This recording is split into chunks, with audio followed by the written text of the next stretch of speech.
do they need to be identified? My recollection, and of course we started in '99 on this, is that it was, from a zoning perspective, it's multifamily. We don't Yes, differentiate we don't between apartments and condos. It's irrelevant. It's full. So a condominium is just a form of ownership. So it's totally irrelevant. So it's multifamily. I didn't think so. Discussion from the beginning, some of my original discussions were 500 and 600 units when we started in '99. Right. And their live application was 400, and it was then subsequently reduced. 400 units. They didn't specify condo or apartments. The first one was 475. Yeah. Yeah, I knew But it they was came a in. larger number. That was It's been denied. a while, but Right. but again, those approvals were 2006, 7, 8, Right. Okay. with 7, 8 years ago. I wanted. Okay. Thank you. I just want to clarify a few things for the record. First of all, Gary Lukowski, terrific job on Smith Harris. That continues to just keep on leaping forward with your programming. Now you're tying it in with the Parks and Rec thing. I thought that was a brilliant move. And you mentioned a grant and all that. Terrific. Ed, the dinghy dock I knew nothing about until tonight. Okay, I've been sitting in there for 10 months, and I had nothing on my desk on it. So I'd be happy to talk to you specifically on it, but I did do some, communicating during the meeting and realized that yes, indeed, we do have plans for that. So I'm going to make that a priority. I think that's a wonderful idea. As you know, I am also the economic developer in town, wear that hat too, and that is a great source of people visiting our town and being tourism friendly, and that's what we're aiming to be. So that goes hand in hand with what we're trying to do downtown. I can't have you up again, but I'll talk to you offline. And by all means, I think this is the beginning of our discussions. And I'd like to echo that, because there's nothing nicer when you go somewhere on your boat and anchor than being able to go ashore with your dinghy and explore the town. And this town is perfect for that.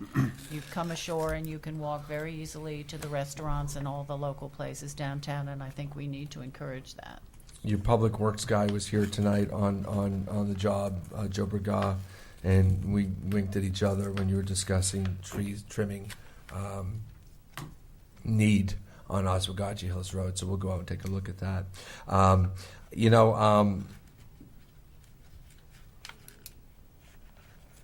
As far as Mr. Godbout, I will say only this, that the town attorneys are on the job.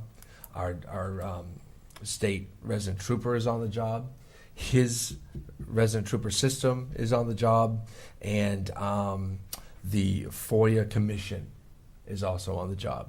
Everybody has been talking, and everybody's been working toward a solution to satisfy Mr. Godbout's requests and claims. But there are apparently opposing sides and differences of opinions. But not for a second have I not let our town attorney in on this. And again, resident state trooper is on this as well. As far as the Gateway Apartments, it's unfortunate. The newspaper wrote 400 apartments. Well, it's 120 more apartments. And what's been built so far has attracted some wonderful people up there. Had the chance to meet a whole lot of them over the last couple of weeks. We're attracting some young executives, some young couples who can't get into houses yet, and it's providing a stock of homes and housing units that we don't have a lot of in this town. We're woefully below the average in New London County. And I'm not talking New London. I'm talking the Ledyards and the Montvilles and the Grottons. So, yes, apartment living. And no, we did not approve condos way back when. We approved units. So it's important to set the record straight. One thing was said, the planning, that if someone wants to change the plans, they should have to come back through all the agencies. They just did. They had a public hearing the other evening. Nobody came, but we had a public hearing, and then a decision was made. There's been plenty of times when I was chairman of zoning for 8 years, sat on it for 10, where planning had a difference of opinion with zoning. That's why we had two different agencies. I'd tell you that planning said no a couple evenings ago on this, that it did not meet the plan of development. Yet the plan of development remains virtually the same. Yes, it goes through phases of change. And the planning commission of years ago, multiple times, said it did meet the plan of conservation and development. And I think there was a whole lot of misguided information. I read the minutes, and I'm not sure if they were reading from the. Well, I'll leave it at that.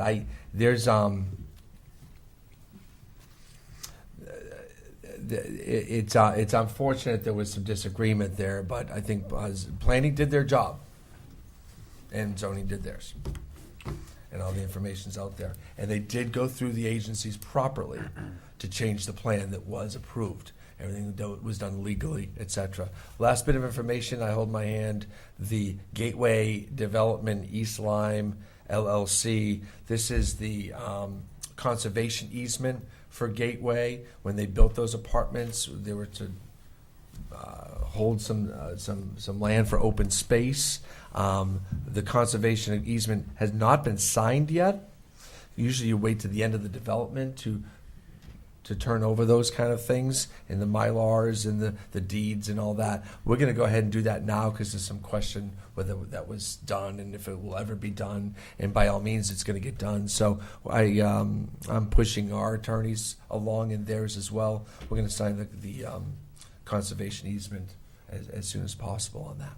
Okay. Any other comments or questions?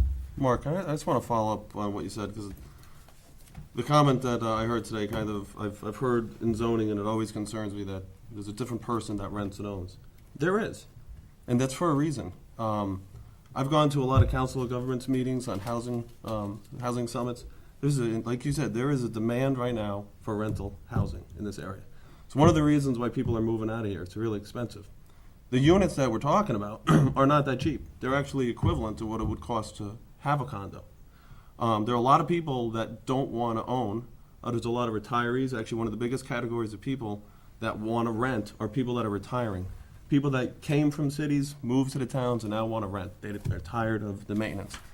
Young professionals. I work with a lot of young professionals. They live in apartments for like 4 years, 5 years, so they could save up. The cost is similar to owning in a lot of these places, and especially this one. And we need places like this in our town. Like you said, it's attracted a lot of good folks, and I think it's important that we, the experts are telling us that from the regional housing summits and stuff like that this is the need of the area. And this is one of the towns that actually has increased their stock in that type of apartment living. And it's not cheap apartment living, it's just apartment living that rents at the similar cost of a condo. And I think that's important. I think you'd find quite a difference of opinion in the town. Yeah. That people want people that are invested in the town and that plan to stay in the town, and people that want to keep a small town atmosphere and not have large looming buildings. When my kids come back from college and there's no place to rent, we're forcing them to move out of town. There's young couples who have hundreds of thousands of dollars of tuition bills. They're falling in love and getting married and have no place to live in our town. Or they're staying mobile because, nobody gets hired by one company and stays with them for 50 years anymore. They got to be transient. They got to be ready to pop. They got to be ready to go in case their business does move them around. But they're trying to live in our town, and I'll tell you what, they're contributing to our community already. They're already volunteering at the Care and Share Library. I'm meeting these people all over town already. These are people who are invested in our town. They just, for whatever purposes, and including the family that got their house burnt down, and they had no place they rented a place up in this place. I mean, there's several different reasons why people would do it. I think. Listen, we're 15% housing stock of tenants. We're always going to be predominantly a bedroom community of single-family houses, but we should be more inclusive. And this isn't a mini city. This isn't condo. What's that thing in New York? Co-op city. This isn't ever going to be that. They're limited to what they got, and they're limited by space as well. They're not going to be anything more than they are. And I'll also add, I could give you a lot of examples of people that started in these apartments and then stayed in town because they loved the town, but they couldn't afford to buy the house, or it was a new job So they rented, and then they ended up staying, and then buying. Alrighty then. Move to Healthy, I know. adjourn. Healthy decision. Second. Okay. All in favor, say aye. Aye. I didn't hear the Good night. motion, but I know it was seconded. Roseanne made it. All right. Good move.